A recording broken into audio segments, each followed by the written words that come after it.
Rodrigo Barros e você. Oferecimento HP e Intel, a melhor tecnologia para a sua empresa. E Grupo SMZTO, a maior holding de franquias multissetorial do Brasil.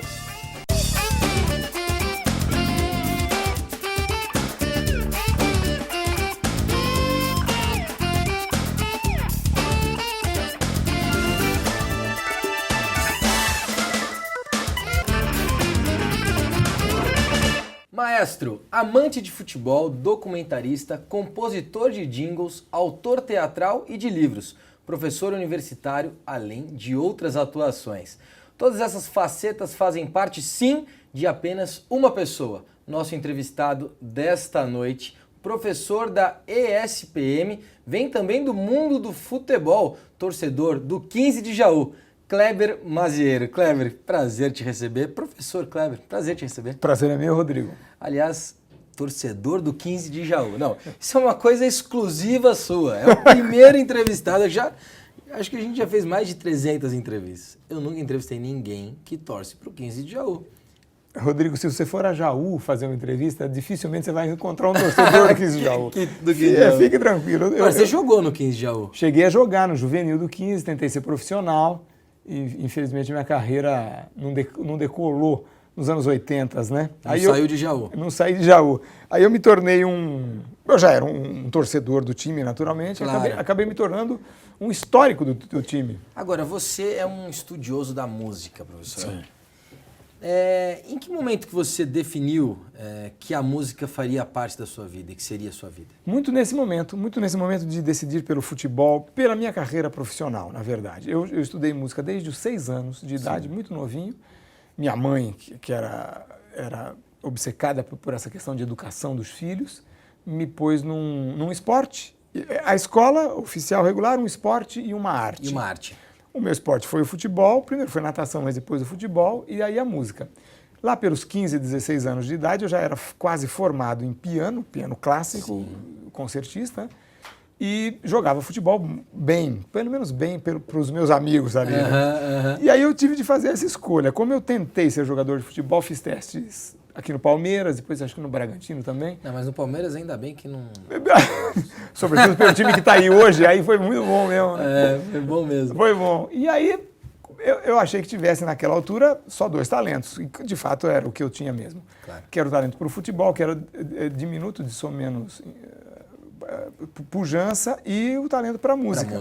E aí entrei na faculdade, fiz o vestibular, entrei na faculdade de música, me formei maestro e aí segui carreira como maestro. Tô achando curioso aqui, porque primeiro que eu acho que é uma forma muito sábia de educar o filho, né? A escola, a arte e o esporte. Eu acho que essa é uma maneira muito sábia. É assim que os pais hoje em dia têm atuado com os seus filhos? Eu espero que sim, Rodrigo. Acho que hoje em dia os pais têm uma dificuldade que a minha mãe não tinha. A minha mãe lutava contra a rua. Compreende? Então, tendo um menino com algumas atividades assim extra a escolar, sim, tira o garoto da rua. Hoje, as mães dependem de pôr o garoto na rua. É invertido. Elas precisam da natação e do esporte e da arte para tirar o garoto de frente da tela da televisão. Então, inverteu-se essa ordem. De todo modo, acho que seja para tirar da rua, seja para botar na rua, são os melhores caminhos, né? Um esporte, uma arte e a escola regular. Uma coisa que a gente percebe, e de repente acho que em Jaú você não tinha essa dificuldade, mas nas grandes metrópoles hoje, os pais têm tido cada vez menos contato com os filhos, principalmente nas grandes metrópoles. Eu acho que no interior isso diminui, porque a gente entrevista alguns empresários aqui que moram no interior do estado, cidades menos densas, e eles dizem o seguinte, eles almoçam com os filhos. Isso é uma dádiva. Isso em São Paulo eu acho que quase ninguém faz. Né? Porque as mães estão trabalhando, os pais estão trabalhando e o filho vivendo ali mais criado pela escola e pelo meio ambiente, a gente costuma dizer. E esse meio ambiente nem sempre é o meio ambiente mais adequado. Qual que é a saída hoje para esse mundo tão competitivo na educação? Hoje a situação é muito difícil e não há muita saída, Rodrigo. Na verdade, eu acho que é preciso que os pais, a família, adentre o universo da criança, ou seja, incorpore essa nova linguagem. Hoje não dá para você dizer, meu filho, vamos almoçar juntos, por exemplo, ou vamos jogar bola juntos num período. Isso não dá. Se isso não dá, é preciso que os pais encontrem um momento e uma situação na qual eles sejam parceiros de seus filhos, façam parte das atividades dos filhos e, pelo menos até os 15, 16 anos, antes deles se transformarem em adolescentes típicos, participem do dia a dia da criança, porque é no dia a dia que você faz a personalidade. E, professora, eu vou aproveitar, até já tocar nesse ponto.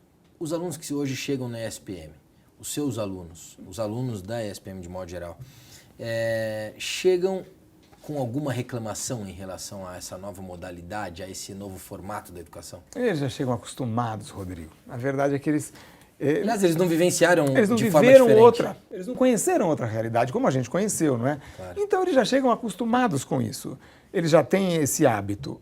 Fato é que o universo de estudantes da ESPM é um universo muito especial. Claro. São alunos muito bem preparados, eles vêm de boas escolas, eles vêm de famílias muito estruturadas, então é um aluno especial, não dá para a gente tatear exatamente como é que é o estudante em geral. Sim. Pela nossa amostragem ali na ESPM, a gente nota que o estudante é hoje um menino que quer se preparar para o mercado de trabalho, que encontra na ESPM, na faculdade, essa oportunidade de estar bem preparado para o mercado de trabalho e que 4 anos depois vai estar na vida pronto para ser um líder. Professor, a gente percebe na tua história uma coisa muito humanizada. Você é uma pessoa, um ser que tem esse lado humano muito presente em você.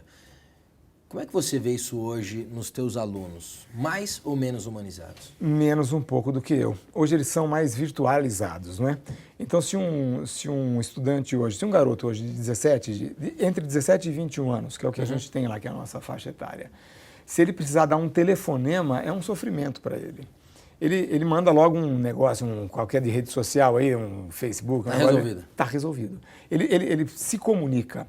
Nós somos uma faculdade primordialmente de comunicação. Claro. E a comunicação deles hoje se dá de modo virtual, muito mais rápido, muito menos ampla e muito menos profunda do que no nosso tempo, porque não tem mais o contato físico, o contato pessoal. Professor, você, dentre as matérias da aula de teoria da comunicação, qual a principal mudança nos últimos, quantos anos? 20 anos que você hoje leciona? Pelo menos 20. Desses 20 anos, qual é a principal mudança? Rodrigo, olha, esses 20 anos foram 20 anos interessantes. Foram os 10 últimos anos do século XX e os 10 primeiros do XXI. Verdade. Desse modo, a gente viveu 2 momentos muito interessantes na história. Quer dizer, daqui a 120 anos eles vão entender esse momento que está se passando agora, ou daqui a 200 e tal. Que são momentos nos quais o modo de comunicação virtual adentrou brutalmente o lar do brasileiro, isso sobretudo depois de 1995, chegou com uma força arrebatadora e inevitável, não tem mais jeito de se mudar isso. Sim. E, portanto, o modelo de comunicação foi todo transformado. Talvez seja um golpe maior do que o golpe da televisão no rádio. Porque a televisão, quando chegou nos anos 50 aos meios de comunicação brasileiros, trocou uma chave seletora do cérebro, uma só. Não tem imagem até 1950 e depois de 18 de setembro de 50 tem uma imagem. O comunicador teve de trocar uma chave seletora só. Depois de 1995, são muitas chaves cerebrais. É verdade. Porque não é só a imagem e o som. Tem a imagem, o som e a possibilidade de encurtar o espaço. A forma também. Inclusive. É a forma. Você encurta espaço e tempo, não é? Olha, em 1980, imaginemos 1980, quando você deve ter nascido por ali, tá certo? Em 81. Em 81. Imaginemos em 81. Para que uma mensagem minha chegasse à Tchecoslováquia, demoraria no mínimo 15 dias. Ou eu ia gastar uma fortuna de telefone para falar tcheco e eu não falo tcheco. Então, é um tempo diferente. O tempo do ser humano é um. Hoje, você manda uma mensagem, em 3 segundos ela está na Tchecoslováquia e o sujeito entendeu porque ele fala inglês. É verdade. Então, encurtou-se o tempo e diminuiu-se o espaço. E a chave seletora do cérebro humano precisou se adequar a isso. E diminuiu isso, inclusive, a mensagem, né? E, claro. Antes a mensagem... Perfeitamente. Era uma carta. Você teria... Né? 3 laudas. Era por laudas. Mas inclusive. Claro, porque o receptor da sua mensagem do outro lado, ele se transforma imediatamente num emissor da nova mensagem. Ele responde rápido. Sim. Se ele responde rápido, eu não preciso mandar uma carta de 90 linhas. Quer dizer, eu digo olá, ele diz olá. Na minha antiga carta eu dizia, olá, como vai a sua mãe? Era um discurso muito amplo, muito abrangente, que hoje não precisa mais. Hoje ele tem de ser curto e eficaz. Professor, ainda quero chamar a atenção nesse ponto. A mensagem está curta, com menos profundidade, com menos densidade. Não fica uma coisa muito rasa. Tudo isso não fica... Os relacionamentos muito rasos. Como é que a gente vai manter os laços entre o ser humano, que é uma coisa, desculpa, acho que talvez um pouco filosófica demais, mas acho que é importante a gente discutir isso. Rodrigo, isso é um problema grave. O conhecimento e as relações, portanto, estão todos tomando um caráter horizontal. Sabe-se muitas coisas, mas pouco de muitas coisas sobre cada uma delas. Então, essa horizontalização dos conhecimentos, dos saberes, das relações, vai chegar a um ponto em que ela se transformará numa coisa tão intangível. Shakespeare disse, a glória, falando sobre a glória, mas isso vale para os relacionamentos e também para os conhecimentos. A glória é como a onda na água. Ela expande, expande, expande, chega na margem, ela acaba. Se foi Shakespeare que disse, não sou eu. Então, mas eu concordo com Shakespeare. Claro. O fato é que isso, a uma certa altura, vai chegar num ponto em que as pessoas terão de voltar a buscar uma verticalização nas relações, nos conhecimentos, no mercado de trabalho. Perfeito. Então já vale a pena todo mundo pensar nisso. Já vale. Professor, eu vou te pedir um minuto. Nós vamos ao rápido intervalo e já voltamos com o professor Kleber. Até já. Estou aqui na fábrica da Flexform para mostrar por que ela é referência na América Latina e líder nacional em vendas de cadeiras para o mercado corporativo. Seus produtos são fabricados com a mais alta tecnologia. A única do segmento no Brasil com laboratório acreditado pelo Inmetro. É por isso que há mais de 45 anos a Flexform é excelência no que faz.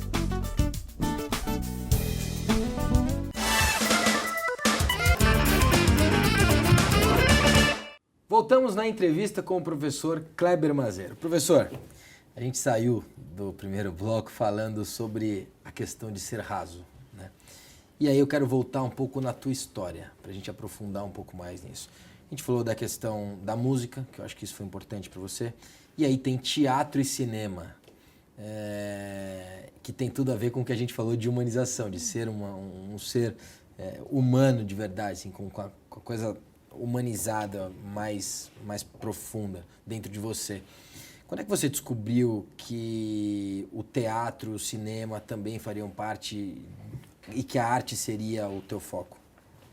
A arte seria o meu foco, eu descobri muito cedo, né? Lá na hora de decidir a carreira. Tá. O teatro, especificamente, foi por conta do meu estudo de regência, me levou muito perto da ópera, muito para perto da ópera. E a ópera me levou para o teatro, foi um passo muito perto dali. E aí eu tenho uma companhia de teatro há quase 15 anos, é bem antiga, e aí o teatro acabou me levando para o cinema, porque uma de nossas peças fez um sucesso muito grande e eu acabei sendo tido como um bom diretor. O que é em algum momento surgiu uma dúvida dentro de você de falar, poxa, mas teatro, diz que esse negócio é tão difícil. Como negócio é difícil mesmo, mas nunca tive essa dúvida, Rodrigo. Não. Eu nunca pensei, na minha vida, eu nunca pensei se isso vai dar certo ou se vai dar errado, se vai ser um bom negócio ou não vai ser um bom negócio. Eu senti uma necessidade de fazer, uma premência, e eu pego e faço. Aí se der errado, azar.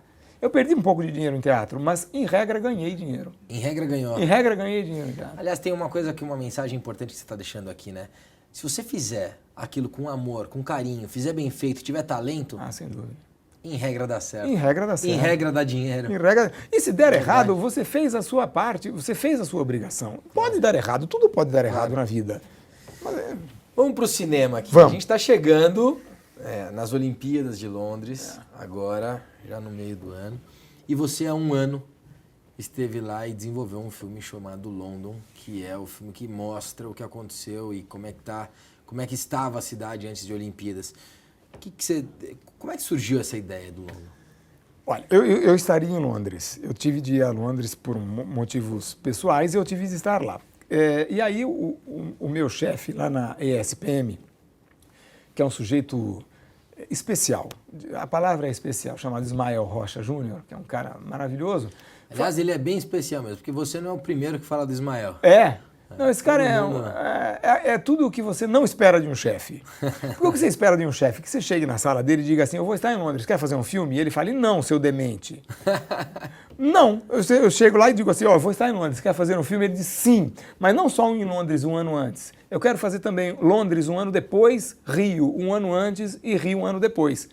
É um cara que dá um implemento ao seu projeto. Seu projeto já era bom, ele deixa ainda melhor, deixa 4 vezes melhor. Que maravilha. Então isso deveu-se muito ao Ismael, porque ele teve essa ideia de transformar o projeto de um filme num projeto de um documento sobre como uma cidade se prepara e herda o legado de um grande evento. Aliás, esse eu acho que é o principal, né? Aproveitar esse grande evento para que tenha o legado, para que isso desenvolva a sociedade, seja importante para a sociedade. Exatamente, Rodrigo. Olha, uma Olimpíada, o esporte em primeira instância é algo que faz bem para a saúde. Claro. Em segunda instância é algo que socializa quem está à margem da sociedade. Só no terceiro momento do esporte, o esporte é competitivo, ele é de competição. Então essas 2 primeiras instâncias se resolvem no fazer o evento e no herdar o legado do evento, que é uma coisa que a gente viu em Londres e reverá daqui a um ano, depois da Olimpíada, e vai tentar ver se no Rio de Janeiro as coisas são feitas mais ou menos da mesma maneira. O que você viu em Londres? Londres está preparada, está pronta. Eu vi que Londres, um ano antes não estava pronta, não. Mas se alguém bate o pé e diz Londres, não é mais daqui a 12 meses o evento, é daqui a 3 meses, estaria pronta a cidade. Isso é uma coisa fundamental. Sim. Os estádios prontos, as instalações prontas, a rede de transportes ainda não, mas quase. Sim. E vimos uma coisa fenomenal. Londres não estourou o orçamento. Sequer chegou aos 9 bilhões de libras que eles tinham projetado. Então isso é uma coisa, assim, a cidade tem 7 anos, toda a cidade sabe 7 anos antes que será a sede da Olimpíada.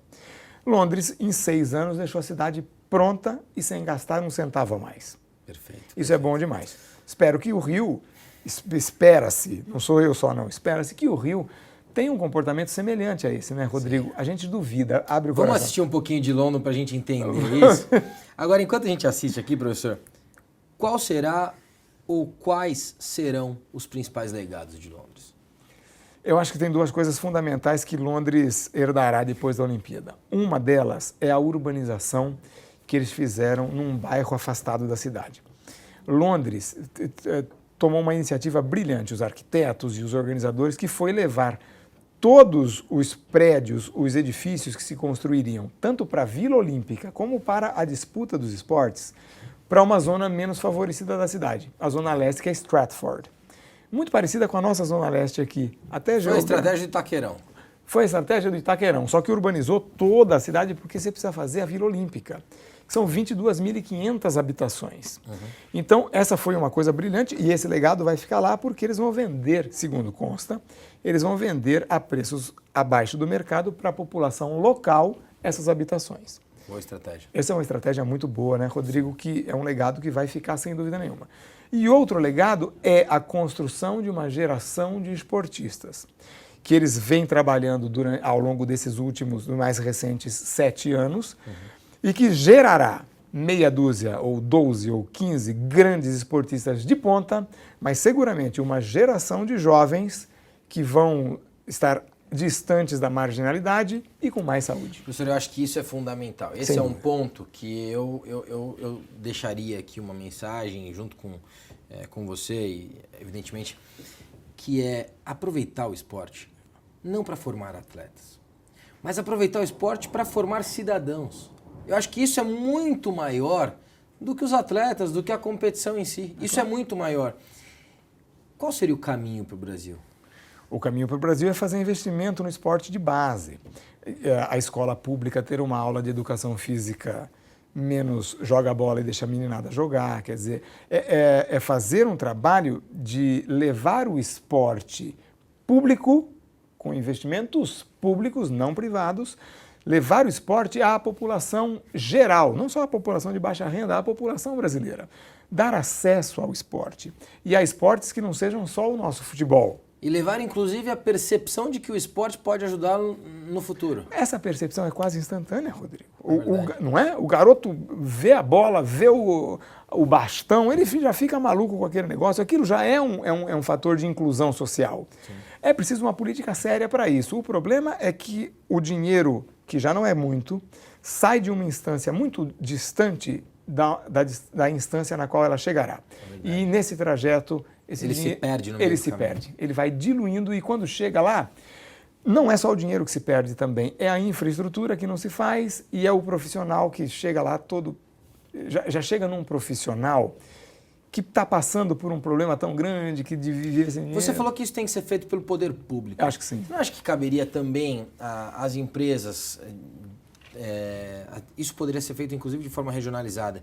Desenvolverem PPPs, parcerias público-privadas, para, de fato, também fazerem esse investimento, porque a gente sabe também, não vamos aqui ser leviano, a empresa também ganha quando ela tem a população mais educada. Sem dúvida. Né? Então, isso, de repente, pode ser de forma regionalizada. Você pega uma montadora que tem investimentos num setor, numa região do país, essa montadora, em parceria com o governo, desenvolveu um projeto esportivo. Perfeito, Rodrigo. Por que não? Mas você disse a palavra mágica, parceria.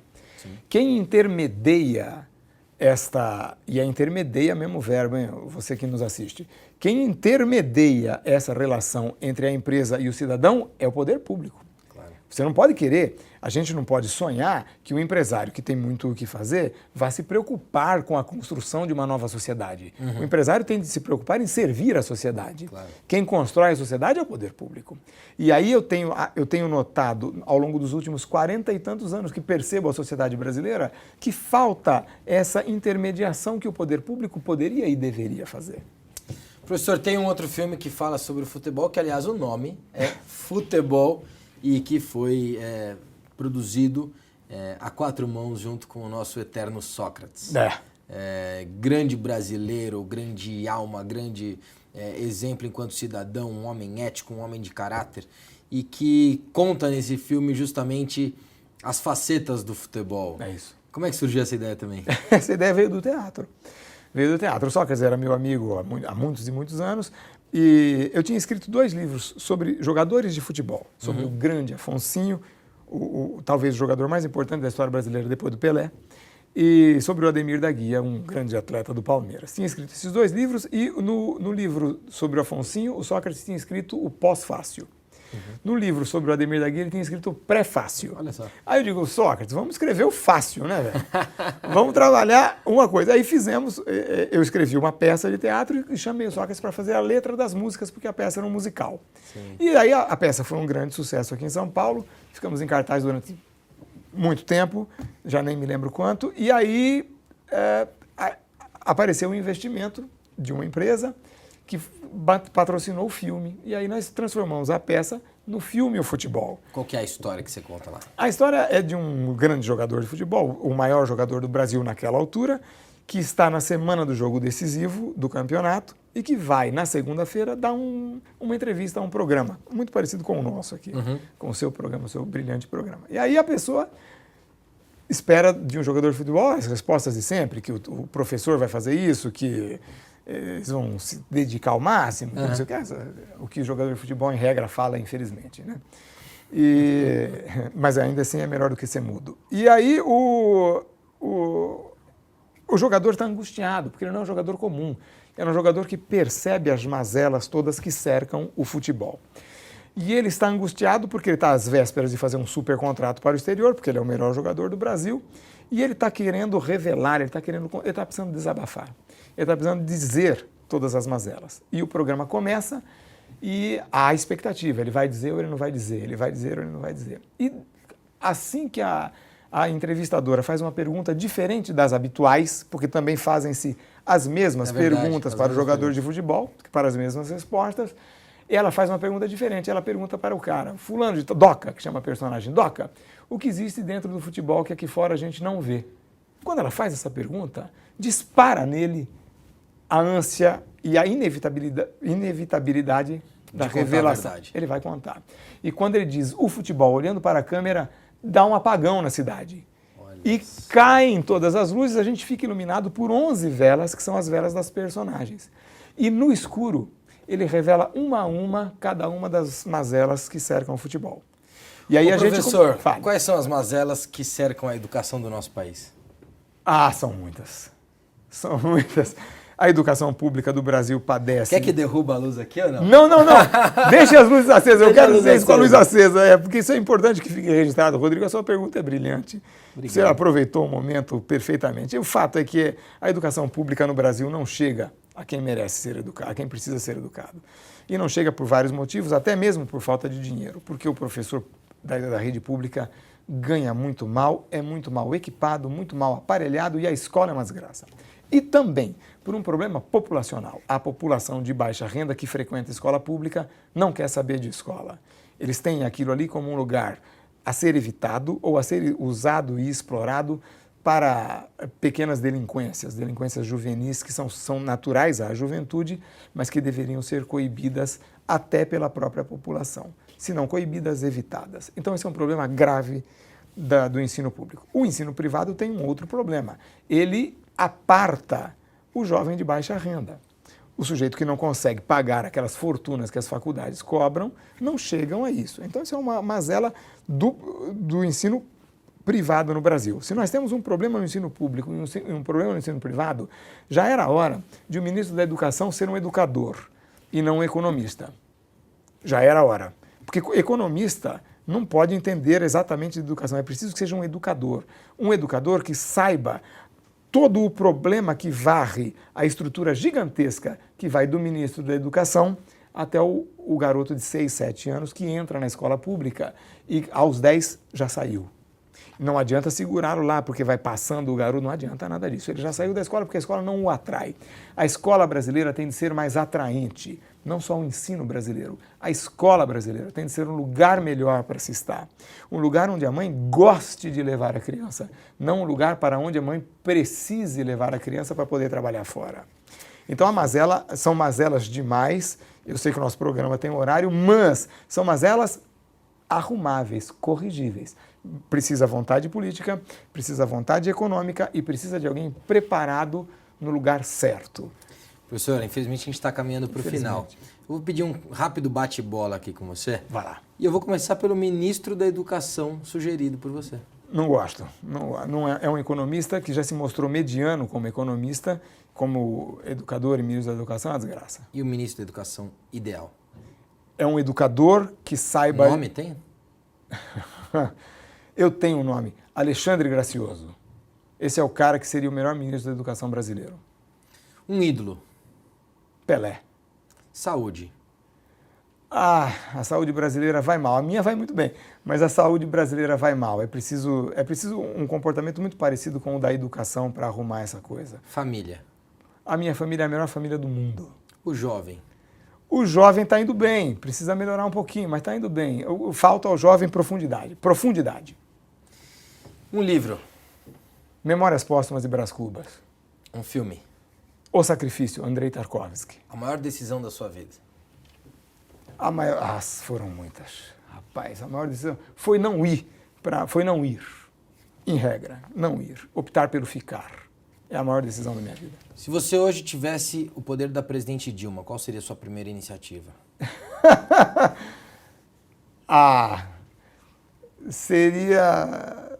Seriam tantas, rapaz. Seria uma iniciativa na área da saúde brasileira. Melhorar a rede pública de modo tal a provisionar de recursos técnicos e monetários e transformar o médico brasileiro num cidadão exemplar. Muito bom. Professor, na sua chegada fizemos aqui uma foto. Opa! E ela foi impressa aqui pela nossa produção, pela nossa HP Envy com tecnologia e-print. E fica aqui a sugestão, inclusive, viu, para o senhor levar para a tua sala de aula lá, quando quiser tirar foto com os alunos. Levarei. Só que tem um problema. Essa câmera tem um problema. Deixa o apresentador mais bonito do que o entrevistado. Muito obrigado, Rodrigo. Professor Kleber, Foi um prazer. Obrigado por ter vindo. Muito obrigado, Fico muito feliz com a nossa entrevista. Muito obrigado, querido. Muito obrigado. Kleber Marzeiro, essa simpatia, professor da ESPM, que nos contou aqui diversos causos. Assista aí, ó, London e também o futebol. Obrigado pelo seu carinho e também, é claro, pela sua audiência. Eu te espero sempre de domingo a sexta-feira, às 9 da noite, aqui na TV Clima Tempo. Até lá!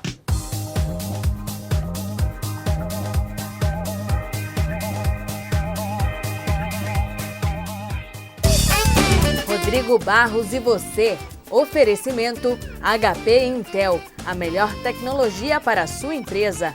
E Grupo SMZTO, a maior holding de franquias multissetorial do Brasil.